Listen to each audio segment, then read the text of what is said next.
Hello, Edwardsville students and guests. Today I have a reenactment of our Zoom meeting that we had this afternoon. And the reason why it's a reenactment is that, of course, on Zoom meetings, there's a lot of people. And someone said something stupid that I'm not posting online. And so here's a quick recap. We are talking about Reagan today and tomorrow. Reagan was elected in 1980, and in 84 he was reelected. He was a former actor. He's the first president we've ever had who was divorced. And Reagan was a conservative who supported Nixon. He was governor of California. And when Reagan was elected, he took over from the Carter administration, and Carter didn't have a lot of answers. Carter had no idea how to fix the economy. Carter didn't know how to engage other world leaders in a way that was not very kind. And it sounds weird, but Carter was a champion of indigenous rights, and he turned over the Panama Canal to people who live there.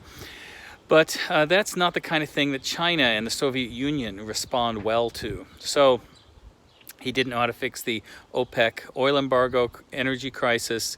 Didn't know how to fix the Iran hostage crisis. There's just a lot of things Carter couldn't figure out. And so we had lost 2 wars. The economy was struggling desperately. Energy was in short supply. We were being humiliated by the Iranians. So when Reagan took over, he campaigned, on ideology, on an emotional nature. He campaigned by saying that he's going to make people feel good about being Americans again. And there was a wave of hope that came across America. So today's lesson is 3 good things about Reagan.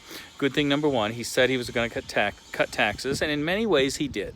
We're not going to go into the details online, but in a lot of ways he kept that promise. He said he was going to fix the Iran hostage thing, and they were released the day he got elected. He didn't really do anything about that, but it did happen.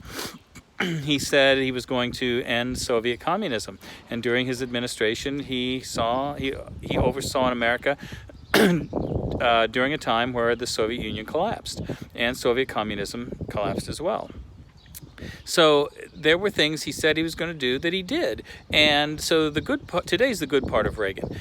Tomorrow is the bad part of Reagan. And I could do this lesson with every president, good Kennedy, bad Kennedy, good Johnson, bad Johnson. But for Reagan, we see that he kept a lot of his campaign promises. Now, tomorrow's lesson is more of a challenge. It's going to be much longer. If you were on our Zoom meeting today, we talked about a lot of this. If you were not on the Zoom meeting, then this is a nice summary. Check out the Reagan and Carter lesson on Edmodo.